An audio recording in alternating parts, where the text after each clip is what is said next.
हाँ तो भाई कैसे हैं सभी। एंड हमारी जो परमार सर की जो PY की सीरीज़ है पार्ट 6 उसका लेक्चर 3 तक हम कंप्लीट कर चुके हैं और आज पढ़ेंगे लेक्चर 4। टोटल 6 लेक्चर होंगे इसमें, सॉरी 6 नहीं 5। तो 5 लेक्चर के अंदर टोटल हम करेंगे कितने, लगभग ये मानो आप 145 प्लस क्वेश्चंस करने वाले हैं इसमें। तो और ये इंपॉर्टेंट क्वेश्चन है, इसके अंदर पॉलिटी के मोस्ट इंपॉर्टेंट क्वेश्चंस आ जाएंगे। तो सभी अच्छे से इनको ले लेना एंड बार बार रिवाइज करना, मल्टीपल टाइम रिवीजन करना है, बार बार अलग अलग चीज़ें लेने के एक्सेप्ट आप ये करिए कि आप एक ही चीज़ को मल्टीपल टाइम रिवाइज करें। अगर आप नोट्स पढ़ रहे हैं तो नोट्स आप प्रेफर करो। क्वेश्चन कहाँ से लगाओगे तो क्वेश्चन लगाओ आप किसी बुक से, ठीक है। अगर आप PY की सीरीज़ कर रहे हैं तो आप सिर्फ PY की सीरीज़ फोकस करो, नोट्स रहने दो, PY की सीरीज़ करो एंड क्वेश्चन लगाओ। अगर आप PY की सीरीज़ नहीं कर रहे हो तो बुक की 2025 के जितने भी क्वेश्चन आए उनकी एक बुक है, उसकी मैं सीरीज़ स्टार्ट करूँगा, तो वो लगाना आप लोग, ठीक है, वो लगा लेना। तो ये सारे क्या करेंगे हम लोग करेंगे, वो आज से या कल से कभी भी स्टार्ट हो सकती है, तो उसके टॉपिक वाइज भी करेंगे हम। तो आप लोग क्या करोगे, उसको देखोगे, साथ के साथ चलते रहोगे, है ना। तो ये चीज़ें करनी है, एक पे स्टिक रखना है, ठीक है, मल्टीपल सोर्सेस नहीं, ओनली वन, ठीक है। तो स्टार्ट करते हैं। तो हमारा लेक्चर 4 है, इसको हिंदी में हम एक्सप्लेन रखेंगे पूरा। और पहला क्वेश्चन है इसमें, पहला क्वेश्चन है कि जो भारतीय संसद है उसके संदर्भ में पूछा है कि ये ब्लैंक वाचन से तात्पर्य है उस प्रस्ताव पर चर्चा से कि विधेयक या संशोधित विधेयक को पारित किया जाए। कौन से वाचन से संबद्ध, जो तीसरा वाचन हुआ है ना, तीसरा वाचन होता है कैसे कि भारतीय संसद के संबंध में जो थर्ड वाचन से तात्पर्य क्या है, उस प्रस्ताव से चर्चा विधेयक या संशोधित विधेयक को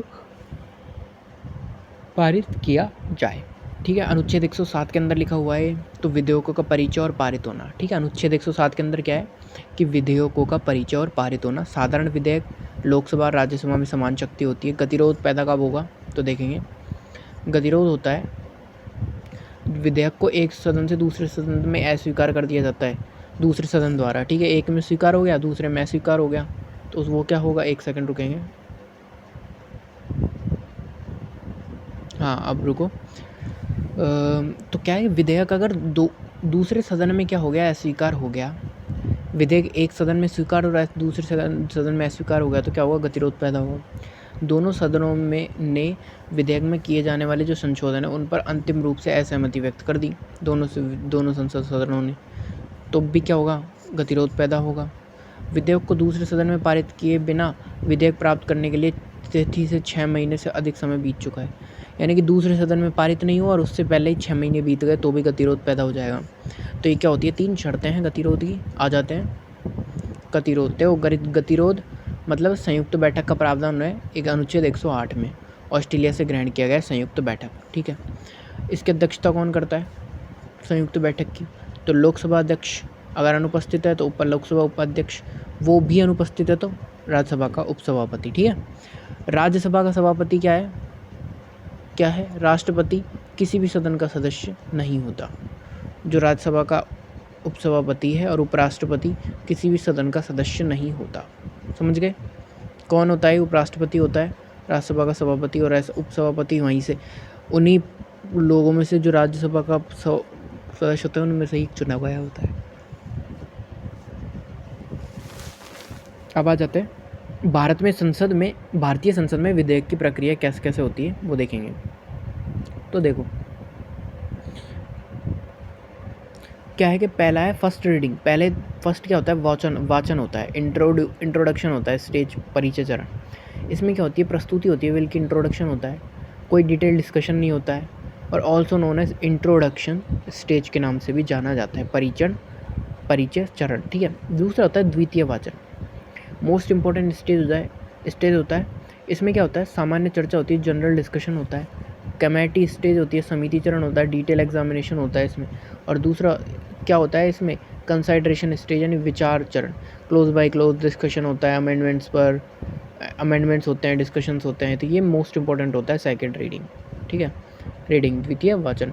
थर्ड रीडिंग क्या होती है, फाइनल स्टेज होती है, डिस्कशन ऑन द मोशन, प्रस्ताव होता है ना, उसके बारे में बताया जाता है कि दैट द बिल और बिल एज अमेंड संशोधित बी पास पारित किया जाए, ऐसा कुछ है ना। तो ये किस में होता है, लास्ट फाइनल स्टेज में।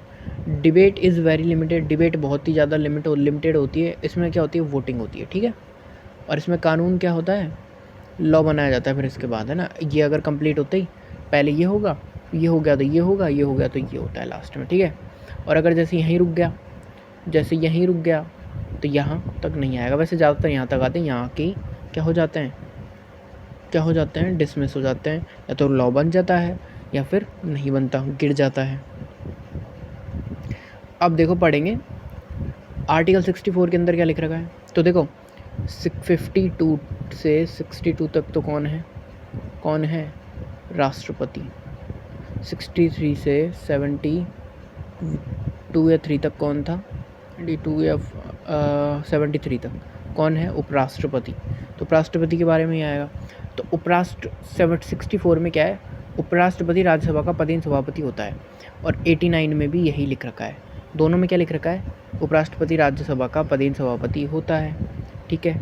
आ जाएंगे किस किस में लिख रखा है, 64 में एंड 89 में, याद रखना, ठीक है।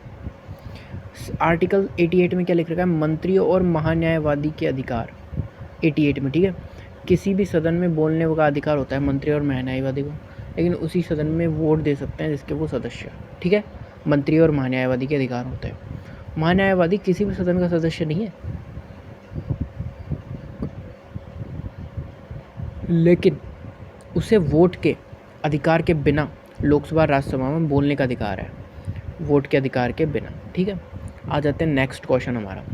तो देखो नेक्स्ट क्वेश्चन क्या है कि भारतीय संविधान का कौन सा अनुच्छेद शिक्षा संस्थाओं को स्थापना और प्रशासन करने का अल्पसंख्यक वर्गों को अधिकार देता है। तो भारतीय संविधान में कौन सा अनुच्छेद है जो शिक्षाओं संस्थाओं को स्थापना और प्रशासन करने का अल्पसंख्यक वर्गों को अधिकार से संबंधित है। तो वो है अनुच्छेद नंबर 30। कौन सा है, अनुच्छेद नंबर 30। मौलिक अधिकार देखेंगे तो पहले तो 7 थे, अब कितने हो गए, 6। संपत्ति का अधिकार किसके 44वें संविधान संशोधन 1978 के तहत हटाया गया था, अब किस में, भाग 12 में अनुच्छेद 301 कानूनी अधिकार दिया गया है, ठीक है। अनुच्छेद 30 के अंदर क्या है, शिक्षा संस्थाओं की स्थापना प्रशासन करने और अल्पसंख्यक वर्गों के अधिकार से संबंधित है, अनुच्छेद नंबर 30। अनुच्छेद 226 में क्या है, हाई कोर्ट को रिट जारी करने की, तो 26 में है सुप्रीम कोर्ट को रिट जारी करने की शक्ति, ठीक है। फिर आ जाता है किसी अन्य न्यायालय को रिट जारी करने की शक्ति देती है संसद, ठीक है, कोई भी अन्य न्यायालय को। अनुच्छेद 29 और 30 में क्या है, सांस्कृतिक और शिक्षा का अधिकार है। अनुच्छेद 29 के अंदर क्या है, नागरिकों किसी वर्ग की अपनी विशिष्ट भाषा लिपि संस्कृति को संरक्षित करने का अधिकार है 29 में। और 30 में क्या है, अल्पसंख्यकों को शैक्षणिक संस्थान स्थापित करने और उनका प्रशासन करने का अधिकार है। अनुच्छेद 23 और 24 क्या है बताओ। तो शोषण के जो विरुद्ध अधिकार है ना, वो 23-24 है। 23 में क्या है, मानव तस्करी और जबरन श्रम का निषेध। और 24 में खतरनाक संसाधनों पर बच्चे के रोजगार पर प्रतिबंध, है ना। 14 वर्ष से कम उम्र, हालांकि वे स्कूल के समय के अलावा सुरक्षित स्थानों पर काम कर सकते हैं, ठीक है। आ जाते हैं नेक्स्ट है अनुच्छेद 25 से 28 क्या है, धार्मिक स्वतंत्रता का अधिकार। आ जाते हैं 25 में। तो अंतःकरण की स्वतंत्रता है, धर्म को अबाध रूप से मानने और आचरण करने और प्रचार करने की स्वतंत्रता है, किसमें, भारत में, धर्म के ऊपर। अनुच्छेद 26 में धार्मिक मामलों के प्रबंधन की स्वतंत्रता है। अनुच्छेद 27 के अंदर क्या है, किसी विशेष धर्म के प्रचार के लिए करों के भुगतान के संबंध में स्वतंत्रता है, अनुच्छेद 27। अनुच्छेद 28 धार्मिक शिक्षा में भाग लेने की स्वतंत्रता है। और फिर है, राज्य द्वारा पूर्णतः वित्त पोषित किसी भी शैक्षणिक संस्थान में कोई धार्मिक शिक्षा प्रदान नहीं की जाएगी, ठीक है। अनुच्छेद 28 के अंदर क्या है, 27 में तो क्या है, किसी विशेष धर्म के प्रचार के को भुगतान के संबंध में स्वतंत्रता है। और 28 में धार्मिक शिक्षा में भाग लेने की स्वतंत्रता। राज्य द्वारा कोई पूर्णतः वित्त पोषित कोई शैक्षणिक संस्थान है तो उसमें कोई भी धार्मिक शिक्षा प्राप्त नहीं की जाएगी, ठीक है। अब आ जाता है क्वेश्चन नंबर थर्ड में क्या है, पूछ रहा है कि किसी भारतीय राज्य में विधान परिषद के गठन की सिफारिश कर सकता है। तो राज्य विधानसभा किसी भी बार राज्य में विधान परिषद के गठन की सिफारिश कर सकती है। किसमें है ये, अब देखो गठन तो आर्टिकल 169 में संसद के गठन के ऊपर है, साधारण बहुमत से संसद में करनी पड़ती है, साधारण बहुमत से। एक तो ये प्लस उपस्थित मतदान करने वाले सदस्य का भाग लगा देंगे 2 से। तो किसके अंदर है, अनुच्छेद 169 के अंदर, ठीक है। देखेंगे 169 में, 169 के अंदर क्या है, विधान परिषद को, तो विधान परिषद के अनुमोदन और निर्माण क्या है, 169 संसद में करेंगे साधारण बहुमत से। कैसे, 1+ जो मतदान कर रहे हैं वोटर उनका उपस्थित और मतदान करने वाले सदस्य बटा 2, इस तरीके से, ठीक है। फिर अनुच्छेद 171 के अंदर क्या है, विधान परिषदों की संरचना, तो कुल सदस्य विधानसभा के 1/3 से अधिक नहीं होंगे। कुल सदस्य विधानसभा में जितने सदस्य उसके 1/3 से अधिक होने ही नहीं चाहिए। अब देखेंगे इसमें संरचना कैसी रहती है। तो देखो इसमें 1/3 तो कैसे होंगे, स्थानीय प्राधिकारी होंगे, नगर पालिका जिला बोर्ड के सदस्यों द्वारा। 1/3 होंगे विधानसभा के सदस्यों द्वारा। 1/12 को कौन से होंगे, 3 वर्ष या उससे अधिक के स्नातकों द्वारा। 1/12 कितने होंगे, कम से कम 3 वर्ष के अनुभवी शिक्षकों द्वारा। और 1/6 सीट किससे भरी जाएंगी, 1/6 सीट भरी जाएंगी राज्यपाल द्वारा। साहित्य विज्ञान और कला समाज सेवा आदि, ठीक है, समझ गए। तो ये संरचना होती है किसकी, विधान परिषद की, ठीक है। अब देखते हैं विधान परिषद का सृजन और उत्साधन कैसे होता है। तो देखो विधान परिषद का सृजन या उत्साधन, तो देखो सबसे पहले पर्पज़, उद्देश्य, किस उद्देश्य से किया जाता है। तो एक राज्य में विधान परिषद बनाने समाप्त करने की प्रक्रिया के बारे में ऑप्शनल अपर हाउस है पर्पज़, पहला होता है उद्देश्य।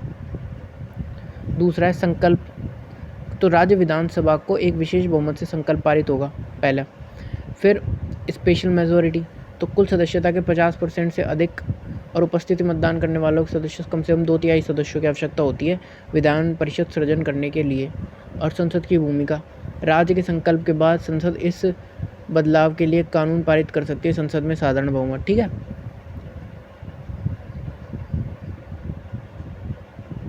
आ जाते हैं राज्य। विधानसभा, विधानसभा निम्न सदन होता है, विधान परिषद उच्च सदन होता है। तो राज्य के अंदर 2 होते हैं, विधानसभा और विधान परिषद, निम्न और उच्च, ठीक है। साधारण विधेयक पर समान शक्ति होती है, ठीक है, नहीं होती मतलब, ठीक है। विधेयक कौन सा है, विधेयक कहाँ, विधानसभा से और विधान परिषद में 3 महीने तक का गैप होता है कि भाई इनमें पारित होने के लिए, ठीक है। धन विधेयक में शक्ति लोकसभा को ज़्यादा होती है, राज्यसभा को कम, राज्यसभा से, ठीक है। विधान परिषद से विधानसभा और मना करने पर विधेयक समाप्त हो जाता है। विधान परिषद से पहले विधानसभा में जाएगा, फिर मना करेंगे तो क्या हो जाएगा, समाप्त, ठीक है। अधिकतम 1 महीना और रख सकती है कौन, विधानसभा, उसको अधिकतम 4 महीने, ठीक है। वहाँ 6 महीने का रहता है, यहाँ 4 महीने, ठीक है। विधान परिषद 6 राज्यों के अंदर है, कौन कौन सी, कबूतम विधान परिषद, तो 6 राज्यों में कर्नाटक, आंध्रा, बिहार, यूपी, तेलंगाना और महाराष्ट्र, ठीक है। आ जाते हैं नेक्स्ट क्वेश्चन पे। नेक्स्ट क्वेश्चन क्या है, फिर आ जाते हैं किस पे, नेक्स्ट हमारा यहाँ तक हमने पढ़ लिया था। अब आ जाते हैं नेक्स्ट नंबर, हमारा क्वेश्चन नंबर 4। तो देखो क्वेश्चन नंबर 4 क्या बोल रहा है कि जो भारतीय संविधान का जो अनुच्छेद कौन सा है, 253 के संबंध में सत्यकथन बताना है। तो संविधान के भाग 11 में है, हाँ भाग 11 में 253, ठीक है। और भाग 11 में कहाँ से कहाँ तक है आप लोग बताओगे। तो देखो तीन प्रकार के होते हैं भाग 11 में, मैं अभी बताऊँगा, नीचे समझा भी रखा है उससे बता दूँगा, बाकी अगर नहीं होता तो बताते। यह अंतर्राष्ट्रीय समझौते के प्रभावी बनाने के लिए बनाए गए नियमों को विधान से संबंधित है, हाँ सही है बिल्कुल। तो इसमें देखो 3 तरीके के संबंध होते हैं, केंद्र से राज्य संबंध। केंद्र से राज्य के जो संबंध होते हैं वो 3 होते हैं। पहले होते हैं विधायी, 245 से 255, 10 का गैप है, याद रखेंगे। फिर प्रशासनिक होता है 256 से 263 तक, है ना, ये दोनों भाग 11 के अंदर है। भाग 12 में ये वाला है वित्तीय, अनुच्छेद 264 से 293 में है ये, ठीक है। कौन सा, 93 में, है ना, समझ गए। आ जाते हैं नेक्स्ट। तो इस पे देख लेते हैं कि जो संसद राज्य सूची के विषयों पर कानून बना सकती है वो कौन कौन से के अंदर है, 5 है वो टोटल, जिन पर राज्य सूची के विषय पर कानून बना सकती है। तो देखो उसके संबंध में 5 अनुच्छेद है। तो अनुच्छेद है 249, राज्यसभा के विशेष बहुमत से प्रस्ताव पास करने पर, अगर राज्यसभा विशेष बहुमत से प्रस्ताव पास कर देती है तो संसद क्या कर सकती है, बना सकती है कानून। अधिकतम 1 साल तक क्या रहेगा, प्रभावी रहेगा। अनुच्छेद 250 के अंदर क्या है, आपातकाल की स्थिति में 6 महीने तक प्रभावी रहता है। अनुच्छेद 252 2 या 2 से अधिक राज्यों के लिए उनकी सहमति से, ठीक है।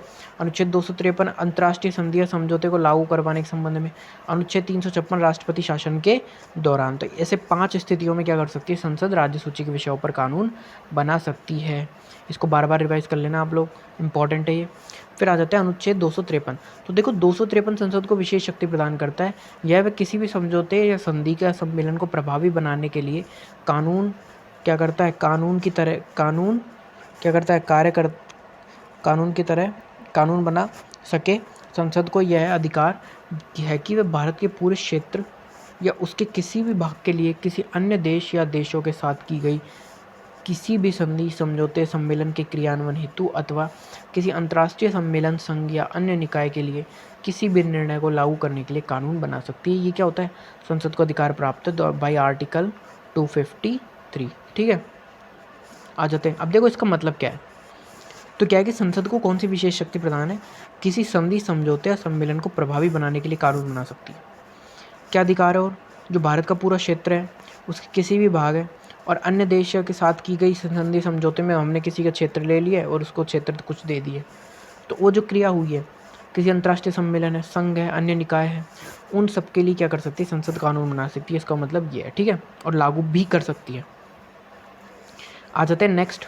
भारत के जो उपराष्ट्रपति हैं उनको पद से हटाया जा सकता है किसके तहत? ठीक है, तो राज्यसभा में पारित संकल्प द्वारा, जिससे लोकसभा में सहमत है, जिससे लोकसभा सहमत है तभी। ठीक है, तो राष्ट्रपति का महाभियोग देखो राष्ट्रपति का महाभियोग आर्टिकल नंबर 62 पता होगा, है ना। कोई से भी सदन से चालू किया जा सकता है, कमेटी बनाई जाती है, राष्ट्रपति खुद उसकी क्या कर सकता है? निरीक्षण कर सकता है उसका। ठीक है, वो उसको क्या कर सकता है? डायरेक्ट कर सकता है ना। उपराष्ट्रपति को हटाने की प्रक्रिया देखेंगे। प्रस्ताव केवल राज्यसभा में पेश होगा, 14 दिन का नोटिस देना पड़ेगा प्रस्ताव से पहले। ठीक है, राज्यसभा का बहुमत चाहिए, तत्कालीन समस्त सदस्यों का बहुमत, सदन की कुल सीटों माइनस खाली सीटें बटा 2 से अधिक वोट होने चाहिए। ठीक है, समझ गए? तो देखो लिख रहा है ना, सदन की कुल सीटें खाली सीटें बटा 2 में से अधिक वोट होने चाहिए। ठीक है, अब लोकसभा की सहमति होनी चाहिए। राज्यसभा में बहुमत होने के बाद लोकसभा क्या है? साधारण बहुमत से पारित कर सकती है। और यहाँ का क्या होना चाहिए? प्रभावी बहुमत होना चाहिए। लोकसभा अध्यक्ष को हटाना है तो लोकसभा अध्यक्ष को हटाना होता है तो प्रभावी बहुमत चाहिए। आ जाते हैं अनुच्छेद 66।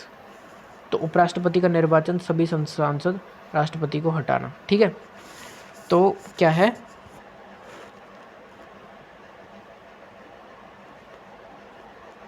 लिख रखा है ना कि उपराष्ट्रपति का जो निर्वाचन है 66 के अंदर है और इसमें है सभी सांसद देते हैं, राष्ट्रपति को हटाना। इसमें भी सभी सांसद होते हैं निर्वाचन में, और राष्ट्रपति को हटाने में भी यही दो सभी सांसदों यूज़ होते हैं ना। उपराष्ट्रपति के संबंध में हम देखेंगे सारे अनुच्छेद जितने भी है। तो पहला होता है 63 के अंदर क्या है? भारत के उपराष्ट्रपति। आर्टिकल 63 के अंदर क्या है? भारत के उपराष्ट्रपति। 64 के अंदर क्या है? उपराष्ट्रपति राज्य परिषद काउंसिल ऑफ स्टेट्स के पदेन सभा अध्यक्ष होंगे। कौन उपराष्ट्रपति होते हैं? वो राज्य परिषद काउंसिल ऑफ स्टेट्स के पदेन अध्यक्ष होते हैं। 64 के अंदर है ये। फिर 65 के अंदर क्या है? तो 65 के अंदर है उपराष्ट्रपति पद की आकस्मिक रिक्तियों में या राष्ट्रपति की अनुपस्थिति के दौरान राष्ट्रपति के रूप में कार्य करना या उनके कार्यों का निर्वहन करना। 65 के अंदर। 66 के अंदर क्या है? उपराष्ट्रपति का निर्वाचन है 66 के अंदर। 67 के अंदर क्या है? 67 के अंदर उपराष्ट्रपति की पदावधि कितनी है? कितनी होती है पदावधि? 5 ईयर्स। फिर आते हैं 68 में उपराष्ट्रपति के पद की रिक्ति को भरने के लिए निर्वाचन करने का समय और आकस्मिक रिक्ति को भरने के लिए निर्वाचित व्यक्ति की पदावधि। 68 के अंदर है। 69 के अंदर क्या है? 69 उपराष्ट्रपति द्वारा शपथ या प्रतिज्ञा। आर्टिकल 70 अन्य आकस्मिकताओं में राष्ट्रपति के कार्यों का निर्वहन। 71 उपराष्ट्रपति के निर्वाचन से संबंधित या जुड़े मामलों में उच्चतम न्यायालय द्वारा किए जाते हैं। 71 के अंदर है ये। ठीक है, आ जाते हैं राष्ट्रपति। उपराष्ट्रपति करता है। उपराष्ट्रपति अगर उपस्थित नहीं है राष्ट्रपति कार्यों को निर्वहन करने के लिए तो मुख्य न्यायाधीश करेंगे भारत के, और अनुपस्थिति में राष्ट्रपति का पद धारण। ठीक है, ये मैंने बता दिया। ठीक है, आ जाते हैं। देखो ये कब हुआ? जाकिर हुसैन थे हमारे राष्ट्रपति, उनकी जगह वीवी गिरी ने उपराष्ट्रपति थे। उन्होंने क्या किया? मतलब कार्य निर्वहन किया था। फिर उन्होंने क्या दे दिया था? इस्तीफा दे दिया था। तो उसके बाद हमारे क्या थे? एम हिदायतुल्ला मुख्य न्यायाधीश थे, उन्होंने राष्ट्रपति के रूप में कार्य किया था। तो ये एक बार हो चुका है। ठीक है, याद रखेंगे ये चीज़। अब आ जाते हैं अनुच्छेद 71 में क्या है? राष्ट्रपति उपराष्ट्रपति के निर्वाचन से संबंधित मामले 71 के अंदर सुप्रीम कोर्ट में, है ना। केंद्रीय विश्वविद्यालयों के प्रति कुलाधिपति कौन होते हैं? केंद्रीय विश्वविद्यालयों के राष्ट्रपति, और राज्य वालों के राज्यपाल उप कुलाधिपति की नियुक्ति करते हैं, है ना। आ जाते हैं नेक्स्ट क्वेश्चन। भारतीय संविधान के किस संशोधन अधिनियम ने सिक्किम को भारत का पूर्ण राज्य बना दिया था? 36वां संविधान संशोधन था 1975। ठीक है, देखेंगे कि जो 35वां संविधान संशोधन 1974 था, सिक्किम को भारत के एक सहयोगी राज्य का दर्जा दिया था। ठीक है, सिक्किम पर क्या था, चोग्याल जो राजवंश का शासन था। तत्कालीन पीएम इंदिरा गांधी जी थी, महत्वपूर्ण भूमिका अजीत डोभाल ने निभाई थी उस टाइम पे सिक्किम में, ठीक है। 35वां संवैधानिक संशोधन 1974, ठीक है। आ जाते हैं किस किस ने क्या क्या किया। तो देखो, 38वां संवैधानिक संशोधन अधिनियम 1975, राष्ट्रपति द्वारा आपातकाल की घोषणा और अंतिम और न्यायिक समीक्षा से परे, ये हुआ था इसके द्वारा, है ना। 35वां संवैधानिक संशोधन 1974, सिक्किम को भारत का सह राज्य एसोसिएट स्टेट का दर्जा दिया गया। 42वां संवैधानिक संशोधन 1976, लघु संविधान के रूप में जाना जाता है। इसमें मौलिक कर्तव्यों को जोड़ा गया, प्रस्तावना में संशोधन किया गया और केंद्र की शक्ति बढ़ाई गई। 36वां संवैधानिक संशोधन 1975, सिक्किम को भारत का पूर्ण राज्य बनाया गया। सिक्किम को भारत का पूर्ण राज्य बनाया गया। आ जाते हैं सिक्किम के त्यौहार। तो देखो, लोसुंग, लोसर, सागा दावा बुद्ध पूर्णिमा के लिए मनाया जाता है। बुद्ध को ज्ञान प्राप्त करने, धर्मचक्र प्रवर्तन में सागा दावा। लोसुंग भूटिया जनजाति द्वारा और लोसर नववर्ष के तौर पर। एक होता है नामसुंग लेपचा जनजाति द्वारा और सकेवा। ये सिक्किम के क्या है, सारे त्यौहार है, ठीक है। आ जाते हैं क्वेश्चन नेक्स्ट। लोकसभा की कार्यवाही के पहले घंटे को क्या कहा जाता है। तो लोकसभा की जो कार्यवाही होती है उसको पहले घंटे को क्या कहा जाता है। तो सत्र की दिनचर्या होती है, 11 बजे प्रारंभ होता है, 11 से 12 होता है प्रश्नकाल। 11 से 12 क्या होता है, प्रश्नकाल होता है, ठीक है।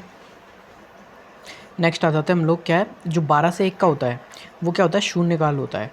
दिन की कार्यसूची तय होती है इसमें, ठीक है। फिर आ जाते हैं प्रश्नों के प्रकार प्रश्न कौन कौन से होते हैं। देखो, पहला होता है प्रश्न तारांकित। तो पहले कौन से होते हैं, मौखिक प्रश्नोत्तर होते हैं, तारांकित पूरक प्रश्न बोलते हैं जिनको, है ना। दूसरे होते हैं अतरांकित प्रश्न, लिखित उत्तर आवश्यक होता है इनके लिए, पूरक प्रश्न नहीं होते हैं। तीसरी होती है अल्प सूचना, 10 दिन पहले सूचना दी जानी चाहिए। निजी सदस्यों से भी प्रश्न पूछा जा सकता है इसमें, जो मंत्री नहीं है, ठीक है। आ जाते हैं भारतीय संसद में एक विशिष्ट दिन, ठीक है। तो देखो, प्रश्नकाल होता है 20 तारांकित और 230 अतरांकित, ठीक है। विधायी कार्य और आधे घंटे की चर्चा, अल्पकालिक चर्चा। अब सुनो, इसका पूरी का मतलब क्या है, एक विशिष्ट दिन का मतलब। उस दिन क्या है, 11 बजे चीज़ें स्टार्ट हुई, 12 बज गए, 12 बजे से 1 बजे तक क्या होता है, शून्यकाल होता है। नियम 377, इसको एक विशिष्ट दिन बोला जाता है। विशेष उल्लेख किया गया 377 का। यहाँ 12 बजे क्या हो गया, पटल पर रखे गए पत्र विधेयक पेश किए गए। नियम 377 का विशेष उल्लेख हुआ। फिर 1 से 2 तक दोपहर का भोजन हुआ उस दिन, ठीक है। फिर 2 से और 5 बजे तक क्या हुआ, राज्यसभा शाम 5 बजे तक चली, ठीक है। 3 को 4 को, फिर 5 बजे क्या हुआ, लोकसभा शाम 6 बजे तक चली, 5 से 6 बजे तक। 3 से और 6 तक क्या हुआ, शुक्रवार को 2.5 घंटे निजी सदस्यों कार्यों के लिए आरक्षित है, ठीक है। और जो 2 से 6 तक हुआ था, आधे घंटे की चर्चा, अल्पकालिक चर्चा हुई थी, ठीक है। आ जाते हैं नेक्स्ट। अब देखो, इसमें इन चीज़ों के बारे में पढ़ लेते हैं थोड़ा। शून्यकाल, इस घंटे का उपयोग बिना किसी पूर्व सूचना के सार्वजनिक महत्व के अत्यावश्यक मामलों को उठाने के लिए किया जाता है। कोई सूचना नहीं देनी इसमें। और जो प्रश्नकाल होता है, सदन के कार्य प्रणाली नियमों द्वारा संचालित होता है। कार्यवाही का पहला घंटा, संसद सदस्य मंत्री से प्रश्न पूछते हैं। संसद जो सदस्य होते हैं मंत्री से प्रश्न पूछते हैं, सरकार की नीतियों कार्यों के संबंध में जवाब, और सरकार की जवाबदेही सुनिश्चित करता है, ठीक है। आ जाते हैं नेक्स्ट क्वेश्चन पे।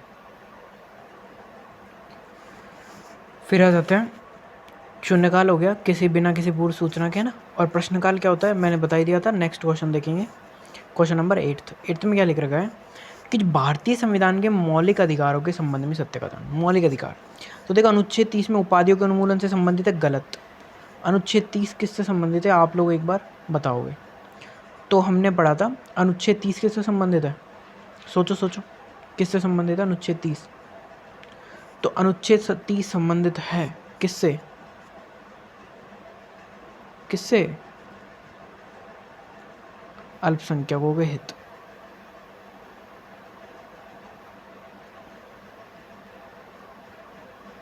की सुरक्षा, ठीक है। अनुच्छेद 22, कारखानों और आदि में बच्चों को रोजगार के प्रतिबंध से संबंधित है, गलत, ये भी गलत है। अनुच्छेद 24 है वो, 23-24, शोषण के विरुद्ध अधिकार, ठीक है। तो आ जाते हैं 18 में क्या लिख रखा है, उपाधियों का उन्मूलन 18 में है। 24 में क्या है, कारखानों और बच्चों के रोजगार पर प्रतिबंध। अनुच्छेद 20 के अंदर है कुछ अपराधों से संरक्षण, ठीक है। आ जाते हैं अनुच्छेद 20 के फर्स्ट पे। तो देखो, पूर्वव्यापी कानून पर रोक, किसी दंड जैसे 5 साल की सज़ा को पूर्वव्यापी रूप से 6 साल तक बढ़ाया नहीं जा सकता। पहला, 20 के 2 में दोहरे दंड, एक ही अपराध के लिए 2 बार सज़ा के खिलाफ सुरक्षा की गारंटी देता है, ठीक है। और 20 के 3 में क्या है, स्वयं अपराध से सुरक्षा प्रदान। लेकिन रक्त नमूना या अंगूठे के निशान प्रदान करना कानूनी रूप से अनुमेय है और इस अधिकार का उल्लंघन नहीं करता है।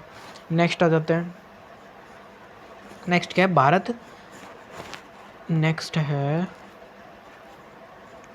नेक्स्ट क्वेश्चन है कि भारत में प्रत्येक वर्ष के समक्ष वार्षिक वित्तीय विवरण प्रस्तुत करना संवैधानिक रूप से अनिवार्य है किसको, संसद को, ठीक है। तो संसद के समक्ष वार्षिक वित्तीय विवरण 112 अनुच्छेद सबको याद होगा, वार्षिक वित्तीय विवरण जिसमें बजट लिख रखा है, ठीक है। तो आ जाता है रेलवे बजट का पृथक्करण कब हुआ, सबसे पहले देखें। तो जो एक वर्ष समिति थी, वर्ष 1924 में सिफारिशों पर सामान्य बजट से अलग कर दिया गया रेलवे बजट को। फिर रेलवे बजट का दोबारा विलय कब हुआ, तो 2017 में विवेक देबरॉय समिति आई थी, सिफारिशों पर सामान्य बजट में पुनः विलय कर लिया गया। बजट प्रस्तुत करता वित्त मंत्री होते हैं। अधिनियमन के चरण कितने होते हैं, 6 चरणों में दर्शाता है, प्रस्तुति, चर्चा, जाँच, मतदान, विनियोग विधेयक और वित्त विधेयक। अनुच्छेद 266, भारत राज्य की संचित निधि और सार्वजनिक खाता, ठीक है। वित्तीय वर्ष 1 अप्रैल से 31 मार्च तक, ठीक है। आ जाते हैं नेक्स्ट,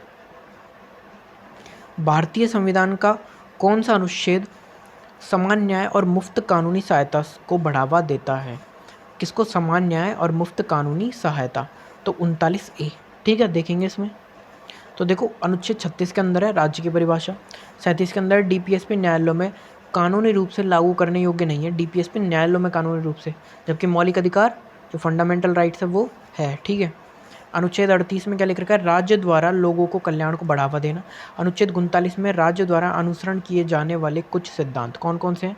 39 के अंदर ए में क्या है, सभी नागरिकों की आजीविका संसाधनों का वितरण, ठीक है। धन, सी है धन के संकेंद्रण की रोकथाम, डी है समान वेतन, ई पर है श्रमिकों का स्वास्थ्य और बाल संरक्षण, और एफ में बच्चों के लिए उचित विकास के अवसर। 42वां संविधान संशोधन 1976। आ जाते हैं अनुच्छेद 39A। तो देखो, समान न्याय और निःशुल्क कानूनी सहायता 42वें संविधान संशोधन से जोड़ी गई थी 39A के अंदर। कौन कौन सी, समान न्याय और निःशुल्क कानूनी सहायता। अनुच्छेद 40, ग्राम पंचायतों का गठन। देखो 40 है, 40 में आ रहा है ना पी टाइप का, यानी पंचायत। फिर 41 में क्या है, काम, शिक्षा, सार्वजनिक सहायता का अधिकार, ठीक है। फिर है अनुच्छेद 42 के अंदर न्यायोचित और मानवीय कार्य स्थितियाँ, मातृत्व राहत का प्रावधान। अनुच्छेद 43 के अंदर क्या है, जीवन निर्वाह मजदूरी, उचित कार्य परिस्थितियाँ। 43A में है उद्योगों के प्रबंधन में श्रमिकों की भागीदारी, 42वां संवैधानिक संशोधन। और 43B में है सहकारी समितियों को बढ़ावा देना, 97वां संविधान संशोधन 2011, ठीक है। फिर 44 में यूनियन सिविल कोड UCC 44। देखो दोनों समान है, 44, इसलिए समान आ जाएगा, समान नागरिक से। अनुच्छेद 45 के अंदर है प्रारंभिक बचपन देखभाल व शिक्षा का प्रावधान, ठीक है। अनुच्छेद 45 के अंदर क्या है, प्रारंभिक बचपन देखभाल शिक्षा का प्रावधान। फिर आता है अनुच्छेद 46 के अंदर क्या है, SC ST और कमज़ोर वर्गों के शैक्षिक एवं आर्थिक हितों को बढ़ावा देना। तो अनुच्छेद 46 के अंदर है SC ST और कमज़ोर वर्गों के शैक्षिक और आर्थिक हितों को बढ़ावा। और अनुच्छेद 47 के अंदर क्या है, पोषण, जीवन स्तर और सार्वजनिक स्वास्थ्य को बढ़ावा देना। अनुच्छेद 48 के अंदर कृषि एवं पशुपालन। अनुच्छेद 48 के अंदर 48A के अंदर क्या है, पर्यावरण, वन, वन्यजीव संरक्षण, 42वां संवैधानिक संशोधन 48A में। अनुच्छेद 49 के अंदर क्या है, 48 में कृषि पशुपालन, ए में पर्यावरण, वन, वन्यजीव संरक्षण, 42वां संवैधानिक संशोधन। अनुच्छेद 49 के अंदर क्या है, स्मारकों, राष्ट्रीय धरोहरों का संरक्षण। 50 के अंदर है न्यायपालिका, कार्यपालिका का पृथक्करण। और 51 के अंदर है अंतर्राष्ट्रीय शांति सुरक्षा को बढ़ावा देना। अब एक चीज़ है नालसा। देखो नालसा क्या होता है, तो वैधानिक निकाय नालसा। उद्देश्य क्या है इसका, समाज के हाशिए पर रहने वाले वर्गों को मुफ्त कानूनी सहायता, प्रतिनिधित्व प्रदान करना, न्याय तक समान पहुंच, ठीक है। आ जाते हैं नेक्स्ट क्वेश्चन। नेक्स्ट क्वेश्चन क्या है कि कौन सा भारतीय संविधान में उल्लेखित मौलिक कर्तव्य नहीं है। तो देखो 4 ऑप्शन थे, उसमें से जो ये था सहकारी समितियों को बढ़ावा देना, ये नहीं है, ठीक है। ये मौलिक कर्तव्य सारे पढ़ लेंगे अब इसमें हम, देख, ठीक है। तो मौलिक कर्तव्य, सिफारिश स्वर्ण सिंह समिति, 42वां संवैधानिक संशोधन भाग 4 जोड़ा गया। इसके तहत कितने थे, 51A में 10 मौलिक कर्तव्य जोड़े गए थे।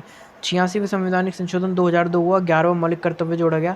6 से 14 वर्ष के कब बच्चों की शिक्षा से संबंधित अनुच्छेद 51 एक एक के जोड़ा गया, ठीक है।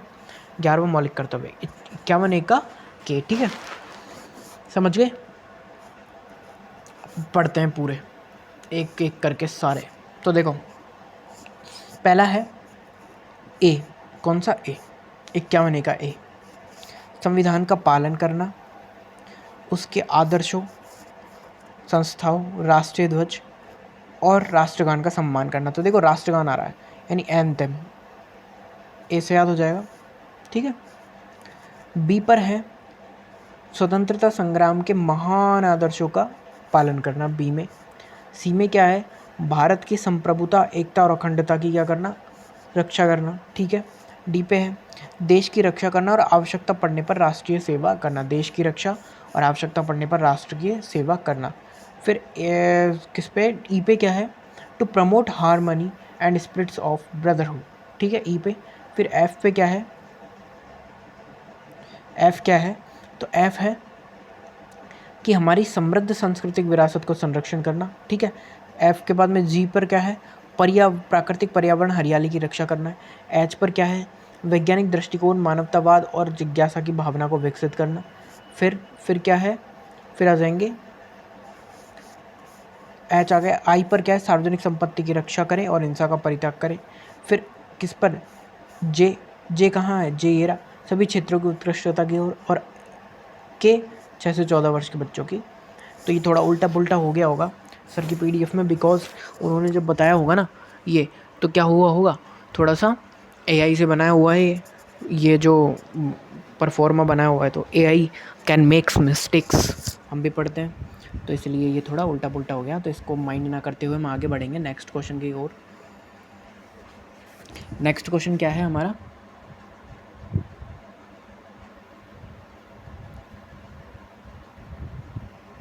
नेक्स्ट क्वेश्चन है कि कौन सा अनुच्छेद नए राज्यों के प्रवेश या स्थापना से संबंधित है। अनुच्छेद नंबर 2। तो देखो नए राज्यों का प्रवेश या स्थापना कैसे करेंगे, तो देखो अनुच्छेद 2 के अंदर है नए राज्यों का प्रवेश या स्थापना। तो संसद को नए राज्यों को भारत संघ में सम्मिलित करने या स्थापित करने की शक्ति देता है, अनुच्छेद नंबर 2, ठीक है। अनुच्छेद नंबर 4 क्या है, अनुच्छेद 2 और 3 के तहत जितने भी कानून बनाए हैं उसमें पूरक सहायता और परिणाम स्वरूप प्रावधान शामिल हो सकते हैं और इन्हें संवैधानिक संशोधन नहीं माना जाएगा।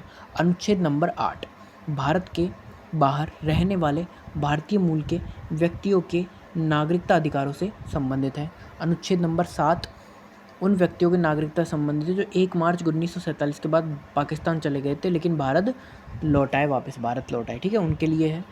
आ जाते हैं भाग 2 में नागरिकता लिखी गई है। तो देखो नागरिकता 5 से 11 तक है, ठीक है। अनुच्छेद 3 का हमने पढ़ लिया, नए राज्यों गठन, सीमाओं का नाम परिवर्तन। 4 में 2 या 3 में जितने भी कानून बनाए गए उनके तहत अनुच्छेद 368 के तहत संवैधानिक संशोधन। बट अनुच्छेद 4, अनुच्छेद 1 में भारत राज्यों का एक संघ होगा, ठीक है। 5 से 11 में हमने पढ़ ही लिया सारा। 13वां क्वेश्चन नंबर 13। तो 13 के अंदर क्या है कि देखो 1991 से 96 तक भारत के प्रधानमंत्री के रूप में किसने कार्य किया। तो देखो पीवी नरसिम्हा राव जी ने किया था। इस टाइम पे एक बहुत अच्छा सुधार हुआ था, एलपीजी, लिबरलाइजेशन, प्राइवेटाइजेशन, ग्लोबलाइजेशन, उदारीकरण, वैश्वीकरण और निजीकरण, वैश्वीकरण, ठीक है। और उस टाइम पे वित्त मंत्री कौन थे, मनमोहन सिंह जी, मनमोहन सिंह, ठीक है। तो देखो सबसे कम समय तक सेवा देने वाले थे पीवी नरसिम्हा राव। पीएम जो गुलजारी लाल नंदा थे उन्होंने 26 दिन कार्यवाहक रहे और अटल बिहारी वाजपेयी 13 दिन, ठीक है। चंद्रशेखर 7 महीने, है ना। फिर संसद का सामना न करने वाले पीएम कौन से थे, चौधरी चरण सिंह प्रथम। सर्वाधिक कार्यकाल जवाहरलाल नेहरू का 16 वर्ष 286 दिन और इंदिरा गांधी जी का है 15 वर्ष 350 दिन, ठीक है। अब देखते हैं इसमें, तो देखो प्राइम मिनिस्टर को देखेंगे एक एक करके, प्राइम मिनिस्टर्स को। तो देखो 47 से 64 तक कौन रहे, हमारे जवाहरलाल नेहरू, 47 से 64। फिर मई 1964 में कौन रहे, गुलजारी लाल नंदा, ठीक है, एक्टिंग थे यानी कार्यवाही। फिर लाल बहादुर शास्त्री जी रहे 64 से 66, 2 साल। फिर गुलजारी लाल नंदा दोबारा आए एक्टिंग जनवरी 1966 में। फिर 1966 से 1977 तक रही इंदिरा गांधी जी। फिर उसके बाद मोरारजी देसाई आए 1977 से 1979 तक। फिर 1979 से 80 तक चरण सिंह आए दोबारा, ठीक है। फिर उसके बाद इंदिरा गांधी जी आई कितनी, 1980 से 1984, 4 साल। फिर राजीव गांधी आए 1984 से 1989 तक, ठीक है। फिर आए 1989 से 1990, कौन थे, विश्वनाथ प्रसाद सिंह। फिर देखो, फिर आए चंद्रशेखर, और चंद्रशेखर को 1990 से 1991 तक रहे। फिर आए पीवी नरसिम्हा राव, और वो आए 91 से 96 तक। फिर थे अटल बिहारी वाजपेयी, मई 1996 में। फिर थे HD देवगौड़ा 1996 से 97 तक। फिर आए इंद्र कुमार गुजराल 1997 से 98 तक। फिर आए कौन, अटल बिहारी वाजपेयी 1998 से 2004 तक। फिर आए मनमोहन सिंह जी 2004 से 2014 तक। और अब नरेंद्र मोदी जी 2014 से अब तक चल रहे हैं, प्रेजेंट तक। और इनका थर्ड क्या है, टेन्योर है ये। और ये क्या है, 14th है हमारे, कौन से 14th। और करंट प्राइम मिनिस्टर है इंडिया के। चीफ मिनिस्टर गुजरात के रहे हैं 2001 से और 14 तक, ठीक है। गुजरात के चीफ मिनिस्टर रहे हैं, है ना। और member of parliament of Varanasi के रहे हैं, ठीक है। आ जाते हैं नेक्स्ट। अब मौलिक कर्तव्य देखेंगे हम लोग। तो देखो मौलिक कर्तव्य कौन कौन से होते हैं।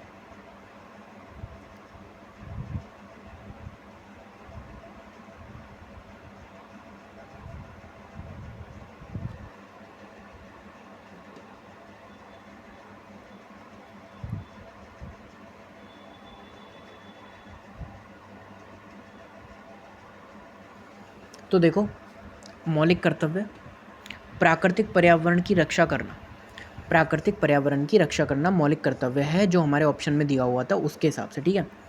और बाकी तीनों नहीं थे, ठीक है सर। आपने, अब आपको, आप ऐसे बोलते हो आप ऑप्शन भी दो पूरे, तो देखो इसमें ऑप्शन इंसाइड करना अवेलेबल नहीं है, बिकॉज ऑफ ये एक PPT है, PPT से बनी हुई PDF है, ठीक है। और ये प्रॉपर स्ट्रक्चरल वे में, इसमें कोई छेड़छाड़ नहीं की जा सकती, एडिट भी नहीं होगा इसमें कुछ, ना इसकी कोई स्लाइड्स बन सकती है, इसलिए, ठीक है। तो इसलिए ऐसा बताना पड़ता है। बट इसके अंदर की जितनी भी, अरे हमको रिवीजन पे फोकस करना है अभी, ठीक है। अभी आपका ये रिवीजन चल रहा है, ठीक है। आप भी बोलोगे तो क्वेश्चन प्रैक्टिस 2025 की तो करवाएंगे ना, वो भी करवाएंगे, बुक से क्वेश्चन प्रैक्टिस करवाएंगे आपकी, ठीक है। वो भी जल्दी ही लेके आ रहे हैं। तो 61वां संशोधन 1989, मतदान की आयु 21 वर्ष से कितनी कर दी गई थी, 18 वर्ष कर दी गई थी। 61वें संवैधानिक संशोधन हुआ था 1989 में तब। तो देखो स्वर्ण सिंह समिति के नागरिकों के लिए 8 कर्तव्यों की सिफारिश की थी, लेकिन उनमें से 3 को ही स्वीकार नहीं किया गया। निम्न 3 को स्वीकार नहीं किया। कर चुकाने का कर्तव्य, ये स्वीकार नहीं किया गया था। मत देने का कर्तव्य नहीं किया गया स्वीकार। और परिवार नियोजन को बढ़ावा देने का कर्तव्य, ये भी स्वीकार नहीं किया गया, ठीक है।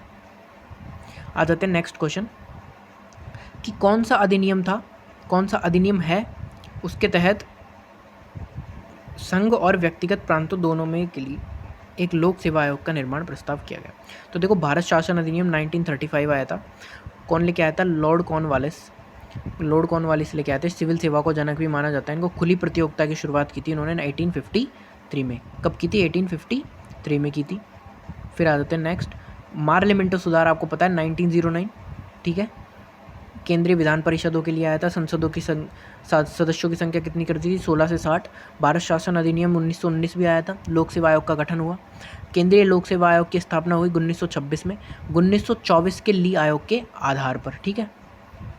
फिर आ जाते हैं नेक्स्ट, तो भारत शासन अधिनियम 1935 में देखो संघीय लोक सेवा आयोग, प्रांतीय लोक सेवा आयोग और संयुक्त लोक सेवा आयोग, 3 प्रकार के लोक सेवा आयोगों का गठन किया गया था उस टाइम पे, यह आया था। तो देखो 1919 में एक बोलते हैं मोल्टे मोलिग्न्यू ऐसा कुछ है, 1999 वाला है ना। तो प्रांतों में जो द्वैत शासन था ना, डायरकी लागू किया गया था 1919 के तहत। विधायी परिषदों का विस्तार किया गया था। भारत शासन अधिनियम 1935, संघीय ढांचा, प्रांतीय स्वायत्ता और लोक सेवा आयोग की स्थापना की गई। 1909 पार्लियामेंटो, मुसलमानों के लिए अलग निर्वाचन मंडल की व्यवस्था और भारतीय प्रतिनिधित्व को बढ़ाना। और 1947 स्वतंत्रता में भारत का विभाजन किया गया, भारत और पाकिस्तान को स्वतंत्रता प्रदान की गई, ठीक है। आ जाते हैं नेक्स्ट क्वेश्चन।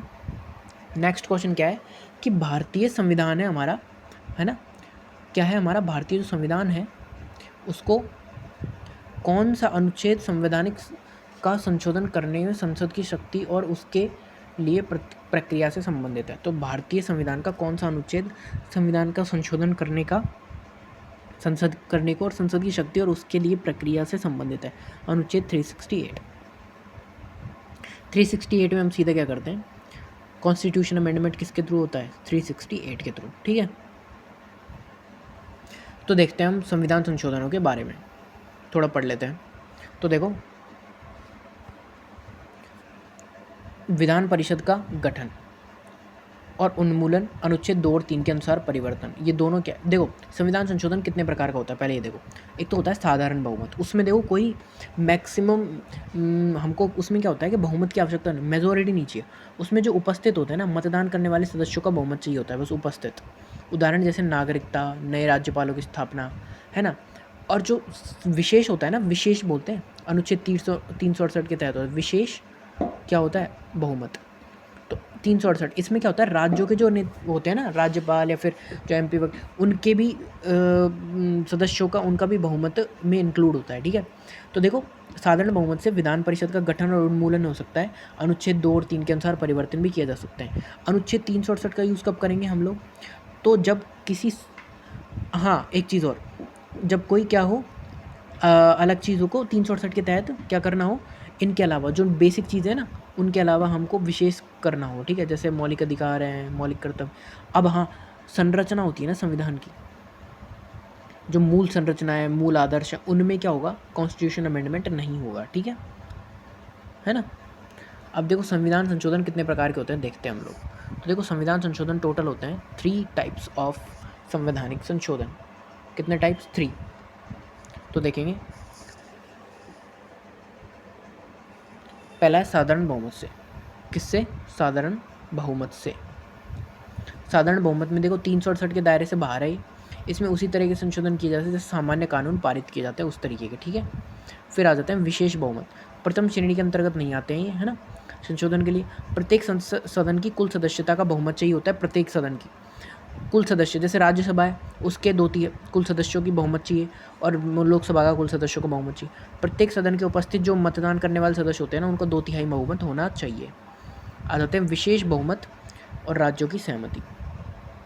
तो राज्यसभा के संघीय ढांचे से संबंधित होती है संशोधन। संसद का विशेष बहुमत, आधे राज्य विधानमंडल साधारण बहुमत से सहमति देते हैं। तो देखो विशेष बहुमत प्लस राज्यों की सहमति होती है इसमें। ठीक है, विशेष बहुमत प्लस क्या होती है, राज्यों की सहमति होती है। ये राज्य व्यवस्था के संघीय ढांचे से संबंधित है। संशोधन, संसद का विशेष बहुमत, आधे राज्य विधानमंडल साधारण बहुमत से सहमति देते हैं। ठीक है, जो विशेष होता है ना प्लस राज्यों की सहमति वाला, वो। प्रक्रिया आ जाता है, प्रक्रिया कैसे होती है, तो संसद के किसी भी सदन में पेश किया जा सकता है प्रक्रिया, लेकिन राज्य विधानमंडलों में नहीं होगा, है ना। फिर राष्ट्रपति की पूर्व अनुशंसा आवश्यक नहीं है। ठीक है, राष्ट्रपति को अपनी सहमति देनी होगी, तो विधेयक को वीटो नहीं कर सकते। उनको सहमति देनी होगी, विधेयक को वीटो नहीं कर सकते। 24वां संवैधानिक संशोधन हुआ था 1971 में, उसके तहत। ठीक है, आ जाते हैं संयुक्त बैठक के ऊपर। तो देखो संवैधानिक संशोधन विधेयक आया था, संयुक्त बैठक नहीं होती है इसके अंदर। ठीक है, कोई लोकसभा और राज्यसभा के बीच गतिरोध होता है, सामान्य विधेयकों के लिए संयुक्त बैठक है, इसके लिए नहीं है। संवैधानिक संशोधन के लिए किसी भी राज्यसभा लोकसभा किसी में भी हो सकता है स्टार्ट, कोई संयुक्त बैठक का प्रावधान नहीं है। ठीक है, समझ गए।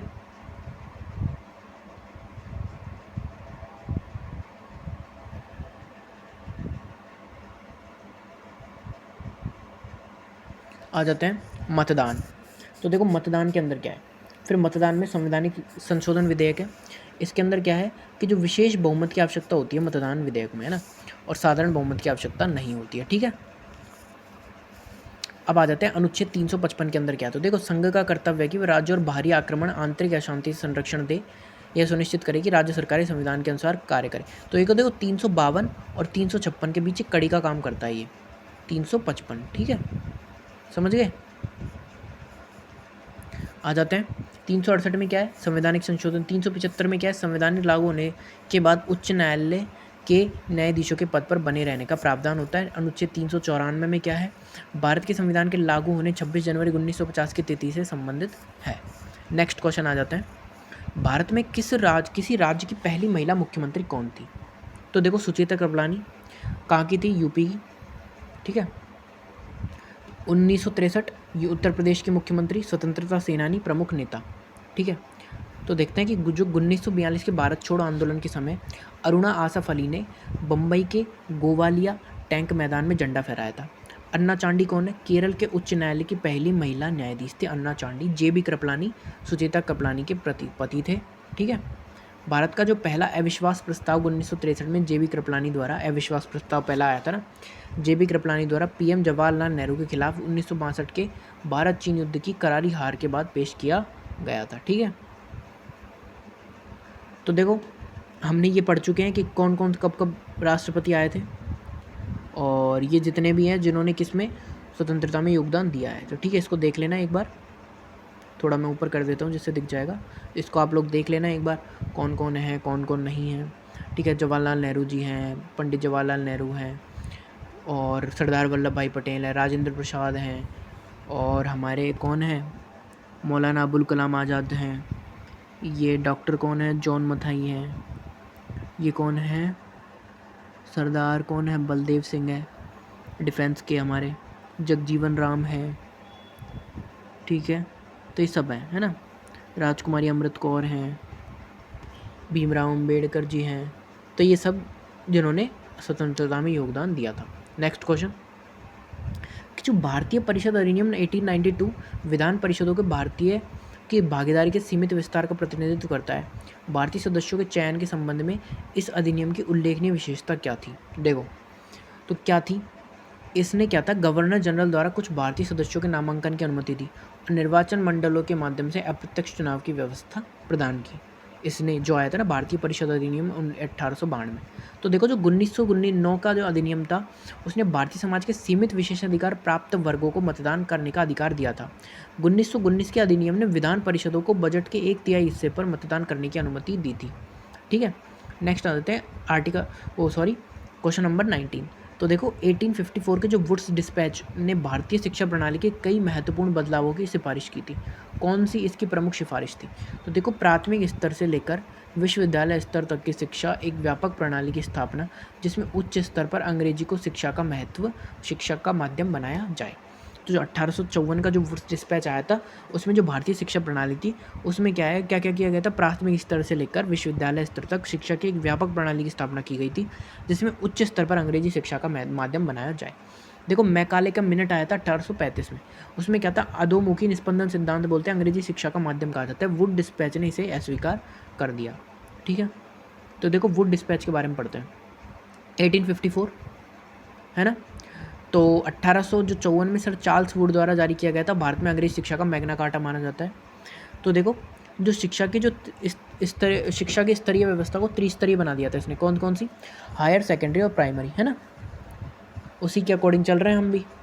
शिक्षा का माध्यम उच्च शिक्षा में अंग्रेजी में, प्राथमिक स्तर पर स्थानीय भाषाओं में। ठीक है, डिपार्टमेंट क्या क्या कर दिए इन्होंने? तो देखो यूनिवर्सिटीज़ विश्वविद्यालय लाए थे। पहला कौन सा था? कलकत्ता, बम्बई और मद्रास के 3 विश्वविद्यालय। डिपार्टमेंट कौन कौन सा बनाया था? लोक शिक्षा विभाग बनाया था, लोक शिक्षा विभाग की स्थापना करी थी। इन्होंने जो आधुनिक शिक्षा प्रणाली की नींव रखी है 1854 वाले ने। और जो टीचर होते थे शिक्षण प्रशिक्षण, उस पर जोर दिया, टीचरों के प्रशिक्षण पर, है ना, इसका बहुत बड़ा महत्व है। और जो अनुदान प्रणाली थी, निजी संस्थानों को सहायता से हेतु अनुदान प्रणाली शुरू की गई और अंग्रेजी और भारतीय भाषाओं को बढ़ावा मिला इसका। ठीक है, तो इसको क्या माना जाता है? भारतीय शिक्षा 1854 क्या वुड डिस्पैच क्या माना जाता है इसको? Magna carta, Magna carta of Indian education. ठीक है, आ जाते हैं नेक्स्ट क्वेश्चन। तो संविधान सभा के जो मौलिक अधिकार उप समिति के अध्यक्ष कौन थे जो प्रमुख नागरिक स्वतंत्रताओं का मसौदा तैयार करने के लिए जिम्मेदार थे? JB कृपलानी। तो देखो जो मौलिक अधिकार उप समिति के अध्यक्ष थे ये, है ना, और नागरिक स्वतंत्रताओं का मसौदा तैयार करने के लिए भी जिम्मेदार थे। तो देखो SC मुखर्जी और VT कृष्णमाचारी संविधान सभा के क्या थे? उपाध्यक्ष थे। और GV मावलंकर क्या थे? जब संविधान सभा एक विधायी निकाय के रूप में कार्य करती थी तब वह लोकसभा के पहले अध्यक्ष के रूप में कार्यरत थे। ठीक है, आ जाते हैं नेक्स्ट। तो देखो समिति कौन कौन सी थी? 8 प्रमुख समिति थी और बाकी कॉमन थी, तो 8 प्रमुख वाले ही देखेंगे। तो देखो इसमें संघ शक्ति और प्रक्रिया नियामक संघ शक्ति समिति एक तो, है ना, संघ शक्ति समिति के कौन थे? जवाहरलाल नेहरू। प्रक्रिया नियामक के राजेंद्र प्रसाद। प्रांतीय शासन समिति के सरदार पटेल। संचालन समिति के कौन थे? डॉक्टर राजेंद्र प्रसाद। प्रारूप समिति के डॉक्टर BR अम्बेडकर, सबको पता है। और मौलिक अधिकार और अल्पसंख्यकों और जनजाति और बहिष्कृत क्षेत्रों पर सलाहकार समिति, इससे याद आ जाएगा बहिष्कृत क्षेत्र है, जोड़ने का काम सरदार पटेल समिति ने किया था। ठीक है, तो देखो हमारे, मैं कहाँ तक देख लिया था, यहाँ तक। तो देखो कौन सी समिति है, हमने देख लिया कि मौलिक अधिकारों के बहिष्कृत वाली। फिर आ जाता है संघीय संविधान समिति, इसके जवाहरलाल नेहरू जी। और राज्य समिति के कौन है, जवाहरलाल नेहरू। ठीक है, तो राज्य और संघ वाली जितनी भी होंगी ना, उनके जवाहरलाल नेहरू होंगे। फिर देखते हैं जो लोकल कमेटी थी ना, वो उनके कौन कौन थे, देखो। तो उनके देखते हैं कि देखो संविधान सभा के जो कार्य, संविधान सभा के क्या थे, जो कार्यों के संबंधित समिति थी ना संविधान सभा की, उसके थे GV मावलंकर। नागरिकता पर तदर्थ समिति थी, उनके कौन थे, नागरिकता पर जो तदर्थ समिति थी उसके एस वर्धाचारी। प्रेस दीर्घा समिति के उषानाथ सेन। प्रत्ययपत्र या क्रेडेंशियल समिति के अल्लादी कृष्णस्वामी अय्यर।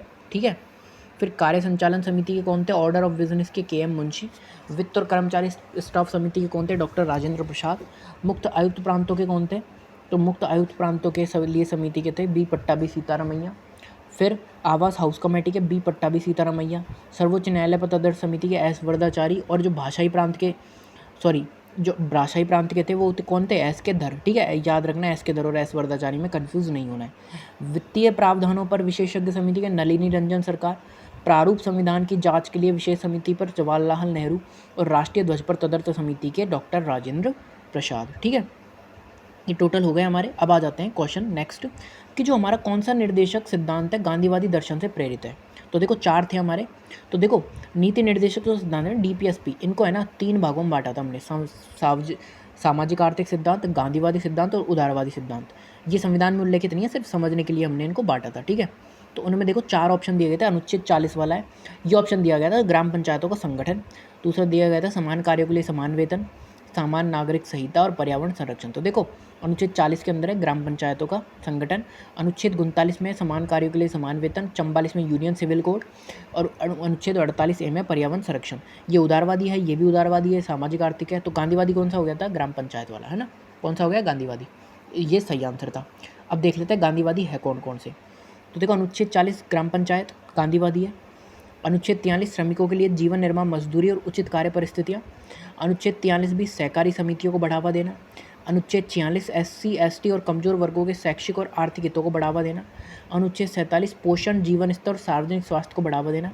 अनुच्छेद 48 कृषि एवं पशुपालन का संगठन। ठीक है, उदारवादी में क्या क्या आते थे, तो देखो उदारवादी में अनुच्छेद 44 समान नागरिक संहिता, अनुच्छेद 45 प्रारंभिक बचपन देखभाल और शिक्षा का प्रावधान, अनुच्छेद 48A पर्यावरण संरक्षण, अनुच्छेद 49 स्मारकों और राष्ट्रीय धरोहरों का संरक्षण, अनुच्छेद 51 अनुच्छेद 50 के अंदर क्या है, न्यायपालिका और कार्यपालिका से अलग करना, और अनुच्छेद 51 अंतर्राष्ट्रीय शांति और सुरक्षा को बढ़ावा देना। ये सारे किस में थे, उदारवादी में। और समाजवादी में कौन कौन से फिर, अनुच्छेद 38 राज्य द्वारा लोगों के कल्याण को बढ़ावा देना, अनुच्छेद 39 समान कार्य के लिए समान वेतन, 40 में अभी बताया पंचायत, और 44 में यूनियन सिविल कोड। ठीक है, और अनुच्छेद 39A समान न्याय निःशुल्क कानूनी सहायता, अनुच्छेद 41 काम शिक्षा और सार्वजनिक सहायता का अधिकार, अनुच्छेद 42 न्यायोचित मानवीय कार्य स्थितियाँ मातृत्व राहत का प्रावधान, अनुच्छेद 43A उद्योगों के प्रबंधन में सब श्रमिकों की भागीदारी,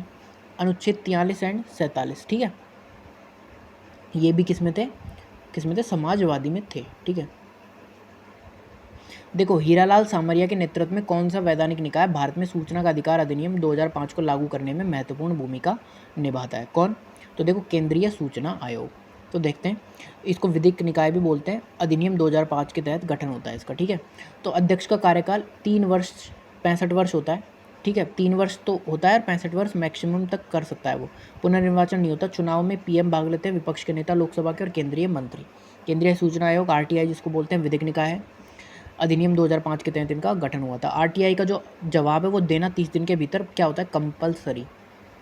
तभी तो आते हैं RTI के रिप्लाई, नहीं तो RTI की रिप्लाई क्यों देती है गवर्नमेंट, वो इसलिए क्योंकि ये क्या है, अधिकार है, मौलिक अधिकार, सूचना का अधिकार। फिर आते हैं भारतीय प्रतिस्पर्धा आयोग है, एक विधिक निकाय है ये भी, बाजार के एकाधिकार नियंत्रण में और प्रतिस्पर्धा बनाए रखने के लिए इंपॉर्टेंट है। अधिनियम 2002 के आया था ये, गठन 2003 में हुआ था इसका। ठीक है, आ जाते हैं नेक्स्ट, भारतीय चुनाव आयोग। तो देखो चुनाव आयोग था वो एक वो हमने पढ़ा था कि क्या क्या होता है। अब देखेंगे इसमें, देखो भारत के मुख्य चुनाव आयुक्त कौन होते हैं। तो देखो आयुक्त होते हैं ना सर्वोच्च न्यायालय के या उच्च न्यायालय के जो न्यायाधीश होते हैं उनकी बात ही हटाया जाता है चुनाव भारत के मुख्य चुनाव आयुक्त को।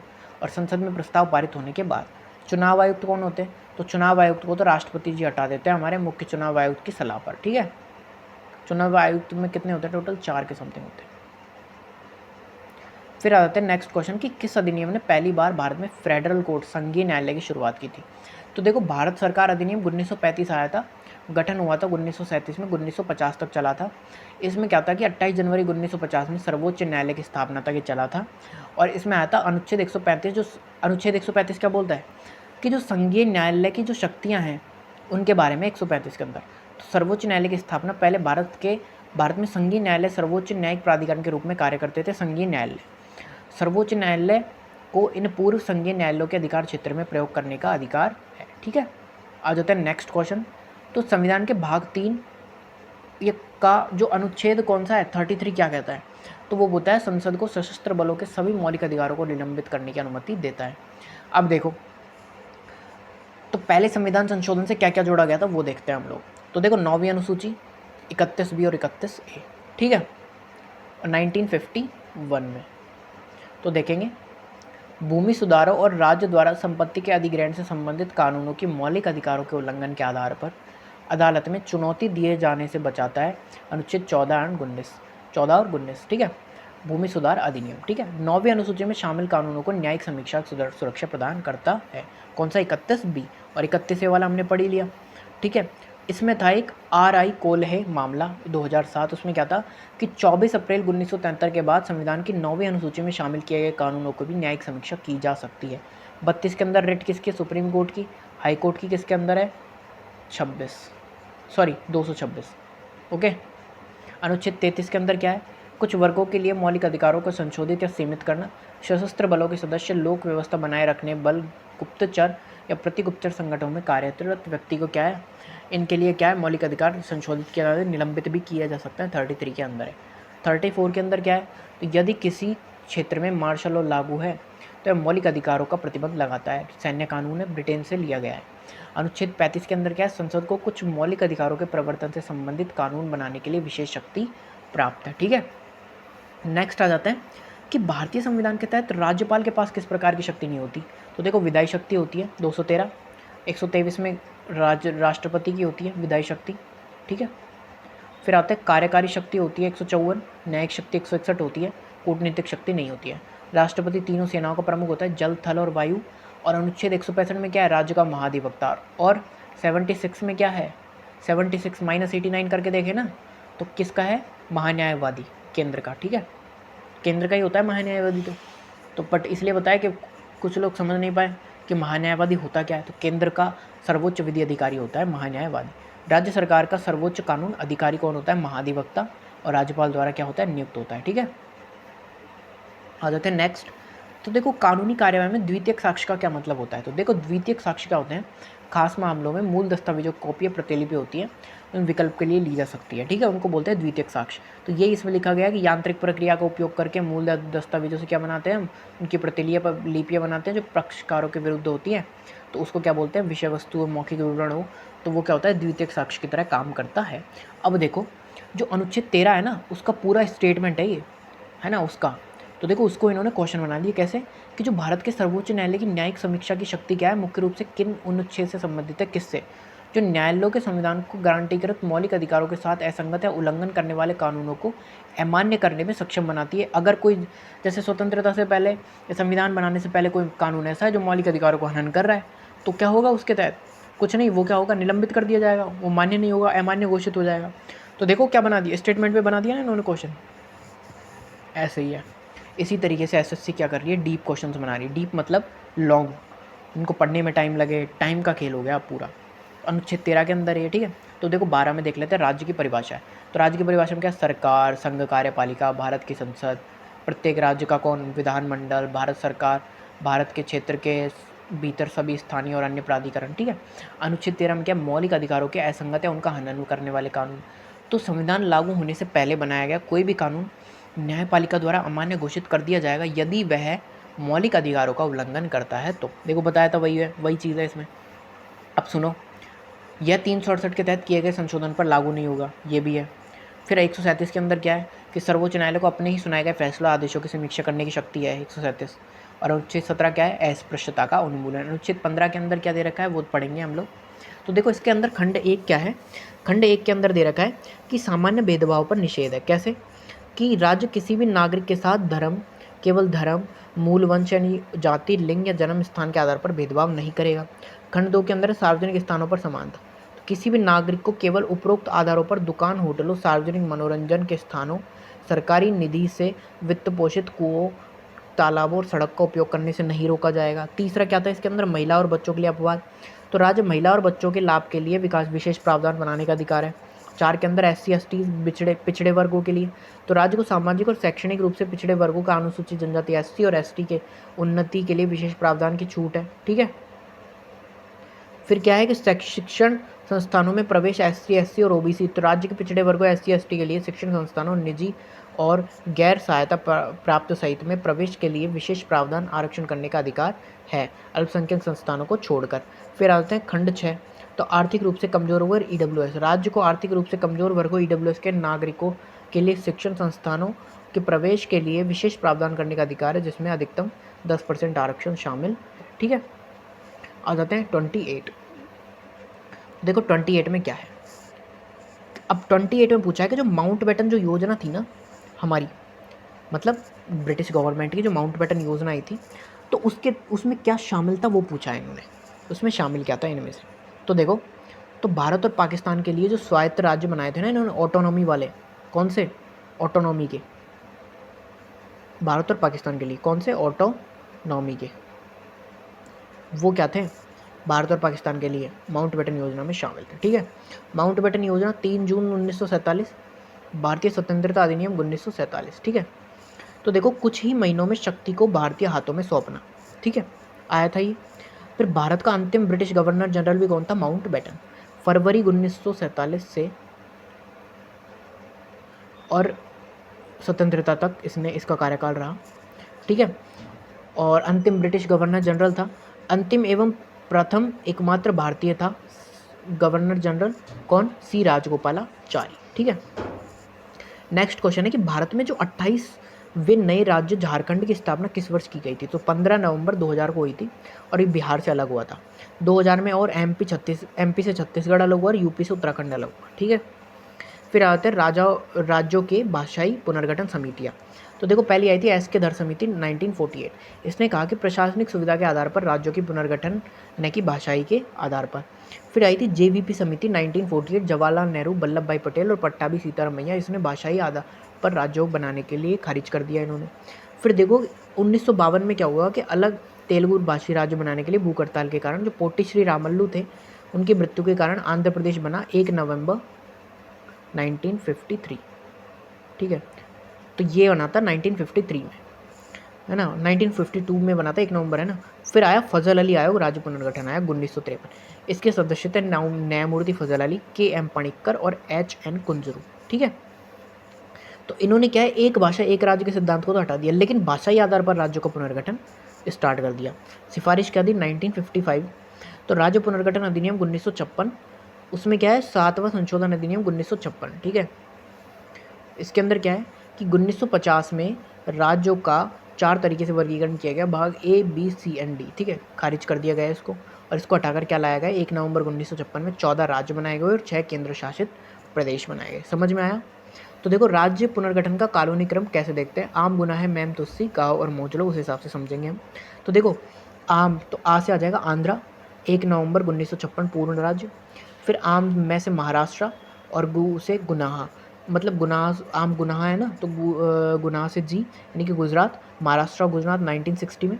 फिर एक राज्य यानी गुन्ना, ना से नागालैंड 1963 में। फिर 3 साल बाद +3 1966 हरियाणा। फिर उसके बाद हिमाचल प्रदेश कितने साल बाद, 5 साल बाद 1971 हिमाचल है, मैम MAI तो मेघालय, और 1972 1 साल बाद। फिर 1972 में ही तीन राज्य बने थे टोटल, कौन कौन से, मेघालय, मणिपुर और त्रिपुरा, तीनों पूर्वोत्तर वाले। ठीक है, नॉर्थ ईस्ट के जितने भी है। तो मैम तुसी यानी मैम तू यानी कि मैं मणिपुर, टी से त्रिपुरा, 1972, फिर 1975 में कौन सा बना, सिक्किम, ठीक है। सी गाँव से गोवा 1987, और 1987 में 3 बने थे, अरुणाचल, गोवा और मिज़ोरम, और मोजुलो यानी अरुणाचल एंड मिज़ोरम। समझ में आ गया होगा। बेस्ट ट्रिक है 4, बेस्ट ट्रिक 4 किसके लिए, पर याद करने के लिए। लास्ट क्वेश्चन आज की क्लास का वो है कि यूएन जनरल असेंबली की अध्यक्षता करने वाली पहली भारतीय महिला कौन थी। यूएन जनरल असेंबली की अध्यक्षता करने वाली पहली भारतीय महिला तो विजय लक्ष्मी पंडित थी, एकमात्र भारतीय भी, जो नेहरू जी की बहन थी विजय लक्ष्मी पंडित। कौन थी असेंबली की अध्यक्षता करने वाली पहली भारतीय महिला थी, ठीक है, यूएन जनरल असेंबली की। तो आज की जो हमारी PYQ सीरीज़ का जो लेक्चर नंबर 4 है वो कंप्लीट हो चुका है। इसका लास्ट लेक्चर 5 बच रहा है, आज या कल में हो जाएगा। फिर उसके बाद हम ज्योग्राफी की जो सीरीज़ है उसकी रिवीजन, उसका डिटेल एक्सप्लेनेशन स्टार्ट कर लेंगे। तब तक के लिए बने रहना, और इसको बार बार, इसको मल्टीपल टाइम्स रिवाइज़ करना, ठीक है, इसको रिवाइज़ करते रहना, है ना।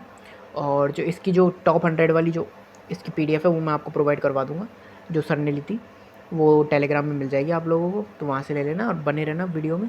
अच्छा लगा तो लाइक करना, एंड आज के लिए इतना ही, बाकी करेंगे नेक्स्ट वीडियो में। ओके।